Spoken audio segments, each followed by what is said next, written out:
Om Birla, Shri Om Birla. Professor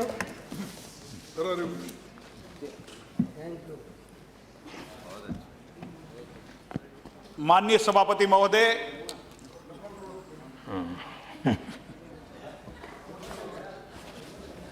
चलो जी, अच्छा है। शेयर लोगों के खिलाफ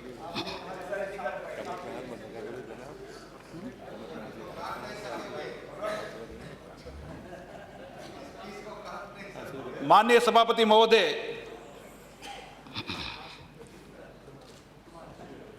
देश की जनता ने जिस अपेक्षा और विश्वास के साथ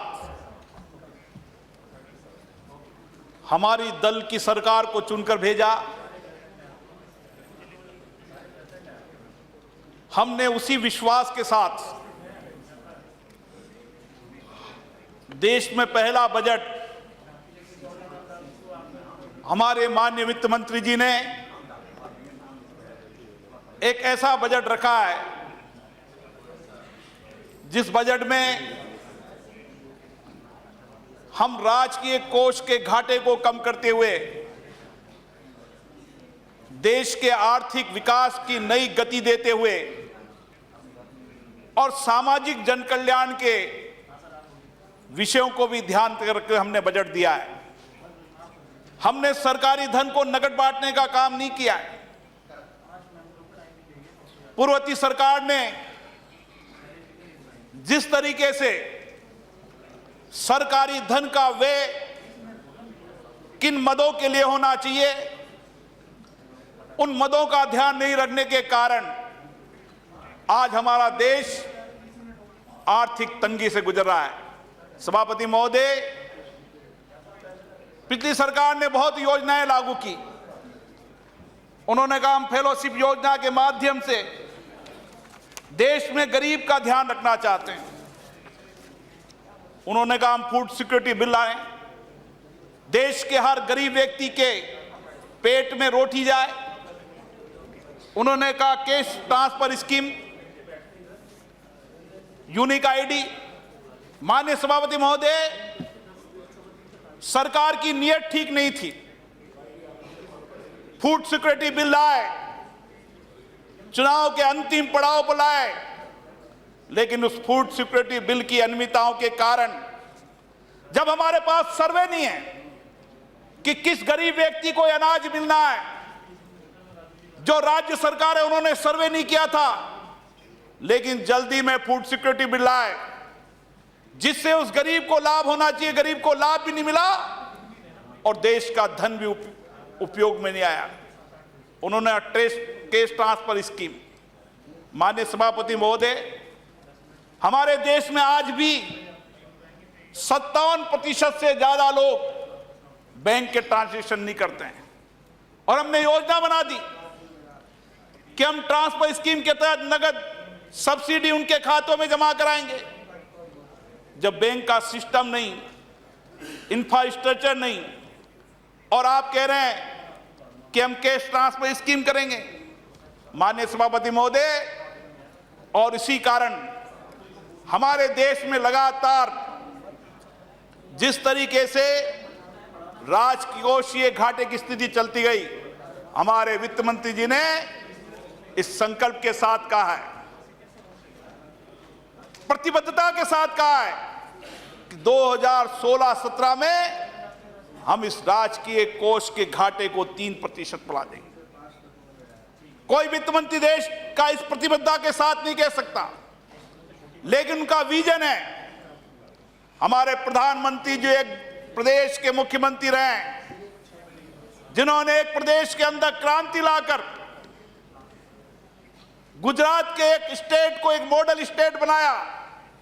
किस तरीके से देश में औद्योगिक विकास हो सकता है, किस तरीके से एग्रीकल्चर प्रोडक्ट बढ़ाया जा सकता है, किस तरीके से सर्विस सेक्टर के माध्यम से विदेशी धन और आय को बढ़ाई जा सकती है।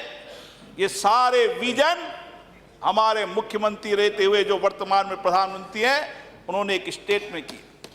माननीय सभापति महोदय, हमें देश के अंदर अगर हमारी उत्पादन को बढ़ाना पड़ेगा, अगर हम हमारे रेवेन्यू को नहीं बढ़ाएंगे, राजस्व को नहीं बढ़ाएंगे और बिना राजस्व को बढ़ाए हुए नगद सब्सिडियों के आधार पर, बिना इंफ्रास्ट्रक्चर के, बिना योजनाओं के धन को व्यय करने लगेंगे तो शायद हमारे देश के साथ न्याय नहीं करेंगे। इसलिए इस विजन के साथ इस बजट के अंदर एक प्रधानमंत्री जी ने, एक वित्त मंत्री जी ने विजन दिया है कि हम कृषि की आमदनी, कृषि की उपज को बढ़ाएंगे। हम घरेलू उत्पाद को इस तरीके से बढ़ाएंगे कि सारे विश्व के अंदर हम घरेलू उत्पाद के अंदर सबसे अग्रिम पंक्ति के देश बन सके। हम सेवा के रूप में हमारा राजस्व प्राप्त हो, पर्यटन, हमारी मेडिकल टूरिज्म, हमारा एजुकेशन टूरिज्म, ये 3 सेक्टर हैं जिन सेक्टर को हम आत्मनिर्भर करने के लिए हमारा संकल्प है। और इसी बजट के अंदर आज देश के अंदर हम चले जाएं, एक तरफ किसान सुरक्षित नहीं है, कभी ओले पड़ जाएं, कभी अकाल पड़ जाए, कहीं कीड़े पड़ जाए, किसान सुरक्षित नहीं। इसीलिए सरकार ने कहा है कि हम किसान को सुरक्षित भी रखेंगे,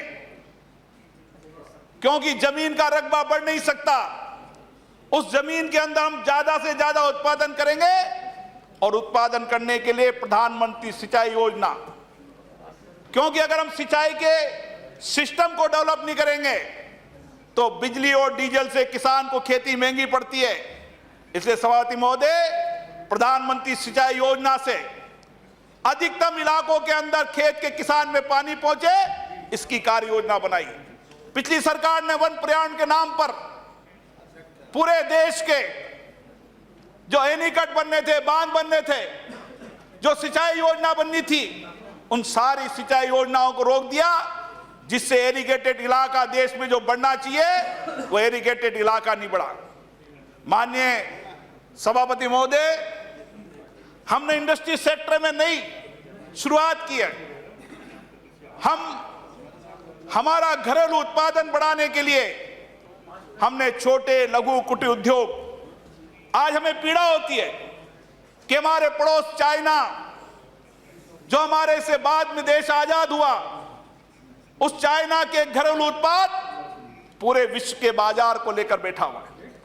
माननीय सभापति महोदय, इसलिए हमने कार्य योजना बनाई है कि घरेलू उत्पाद के अंदर कैसे हम टैक्सेज पॉलिसी बनाएं, कैसे कस्टम का सरलीकरण हो, सेंट्रल एक्साइज को कैसे कम करें, एसईजेड बनाकर ज्यादा से ज्यादा घरेलू उत्पाद, कोई ऐसा उत्पाद जो दुनिया में बनता हो वो सबसे सस्ता और बेहतरीन हमारे यहां बने, इसके लिए नई नियत, नई पॉलिसी हम लाएं। इतना ही नहीं सभापति महोदय, इंडस्ट्री सेक्टर के साथ साथ हमारा बहुत बड़ा खनन का उद्योग है।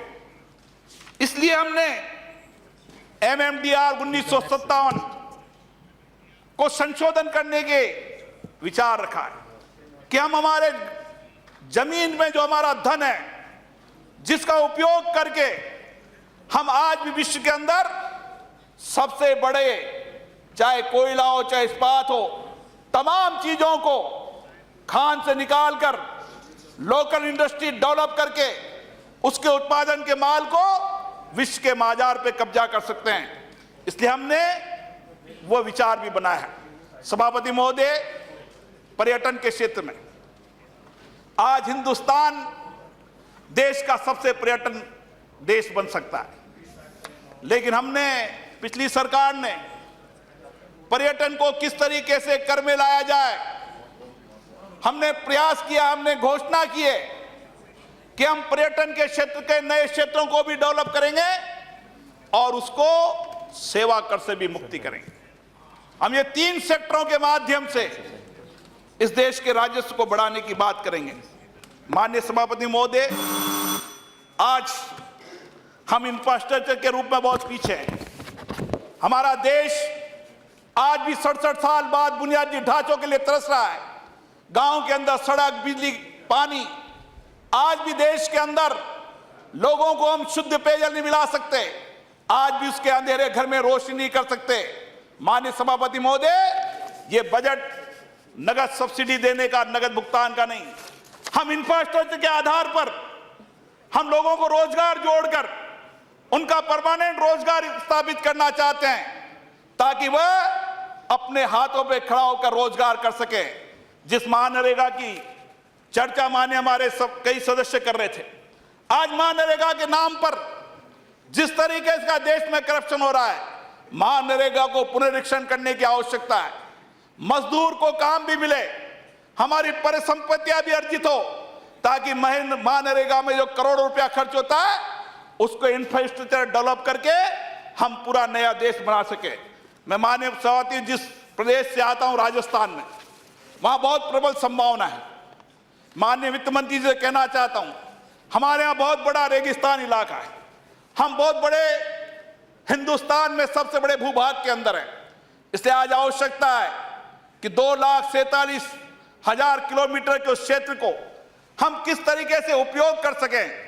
इसके लिए माननीय मुख्यमंत्री जी से कहूंगा कि उस इलाके के अंदर जहां सौर ऊर्जा के रूप में हम नए कदम बढ़ा रहे हैं, वहां SEZ लाकर नया इंडस्ट्री डेवलपमेंट भी करना चाहिए। हमारे गुजरात के मुख्यमंत्री जी, वर्तमान प्रधानमंत्री नरेंद्र मोदी जी ने कच्छ के इलाके को नए आयाम दिया है। इसीलिए माननीय महोदय, मैं कहना चाहता हूं, राजस्थान के अंदर जहां पर नदियों को जोड़ने का कार्यक्रम करना चाहिए। नदियां जोड़े, पहले जोन वाइज नदियां जोड़े।